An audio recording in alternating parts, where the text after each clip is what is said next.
Hi guys, and welcome back to another video. I'm sorry it's been so long, just been super busy at the moment, so finally got some time just to sit down and record something. And for this video, I'm really interested to hear your guys' thoughts on this.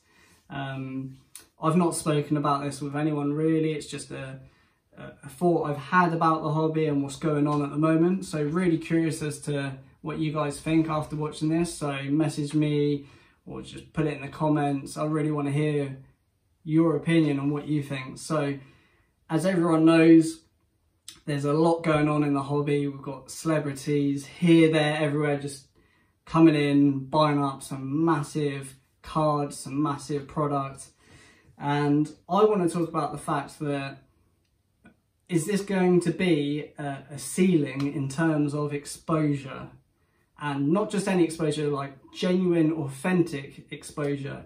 Exposure to people that will want to get into this. People who grew up with Pokemon and not just, 40-year-old Dave down the road. Like, this is building up to be a massive, massive sort of exposure to people who may not even know about the hobby at all. Like, at the end of the day, most people don't know it's even a thing. So we have to just start at the beginning real quick. Gary V entered the hobby. He already is sort of big in sports cards, and he, sits down with some of his employees who are probably the similar age. Obviously, Pokemon's kind of not his sort of thing because of his age. He would have missed it.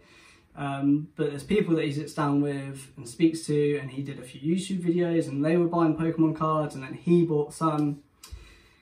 And I feel like that was a catalyst. It started with Gary V this year. That then moved to Logan Paul. So Logan spoke to Gary and probably saw some of those videos. I think Gary posted on his Instagram as well about some cards he bought. So he then got exposed to it through Gary. Logan then bought a lot of sort of high-end cards. He obviously done his $200,000 booster box that he purchased and then opened and sold the packs. While that happened, you had Logic, a rapper, buying a first edition PSA 10 base set Charizard. You have Steve Aoki, the DJ, he also got involved and bought, I'm pretty sure he bought a base set first edition Charizard of Gary as well. So you have this chain reaction of exposure. There's like one celebrity who then posts about it, and obviously their audience is going to be huge, and then all it takes is another celebrity, Logan, picked up on it, he got involved. You have this sort of chain reaction. It's almost, well, it pretty much is like a viral internet trend, and this is exactly how internet trends and things go viral, right? You might not necessarily see the original person who posted that very first picture, video, whatever it is, but because it bounces around and this person shares it who has a different audience to the other person, that it just exposes it to people that would not have seen it otherwise. A great example is Logan posted his YouTube video about the fact that he's going to be opening the box when he did that reveal, and someone from a reality TV show here in the UK straight away posted on his Instagram story, is anyone selling Pokemon cards?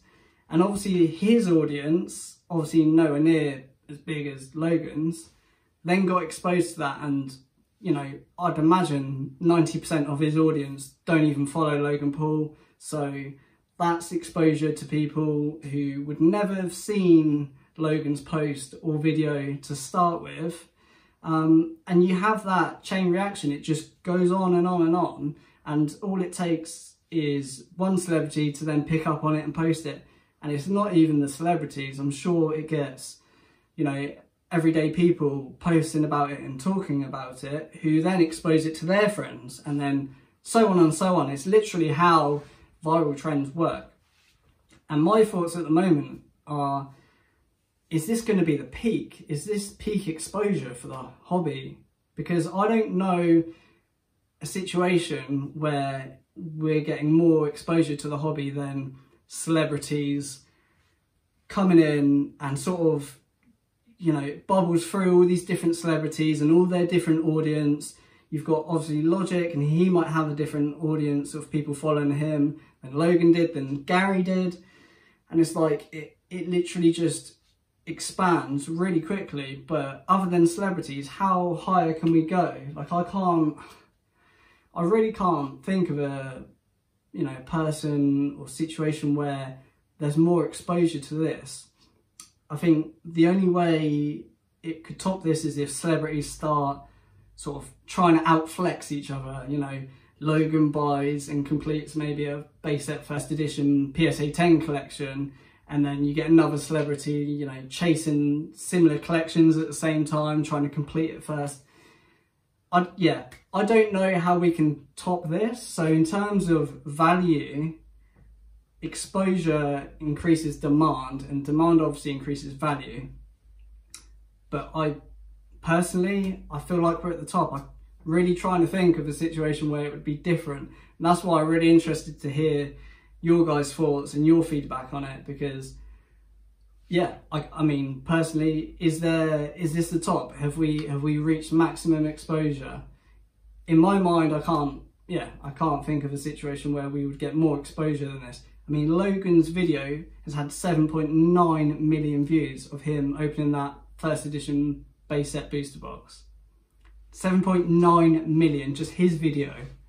Let alone the fact that, you know, we've got other people doing other stuff. We've got Logic, who bought his PSA 10. We've got Gary, completely different audiences. You know, some obviously crossover. I'm sure there are some people that follow, you know, a few of them, but just to think that 8 million, well, nearly 8 million people have seen his box break video, it's crazy. Like, it's insane.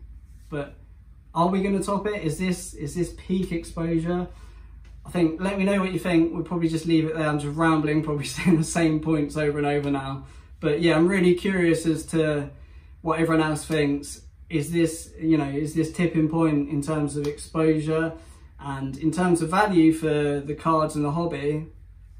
If exposure's peaked and demand's peaked, then the only other thing that will increase value of cards will just be time. So obviously the more time that goes on, the more people buy more, the more people enter in the hobby.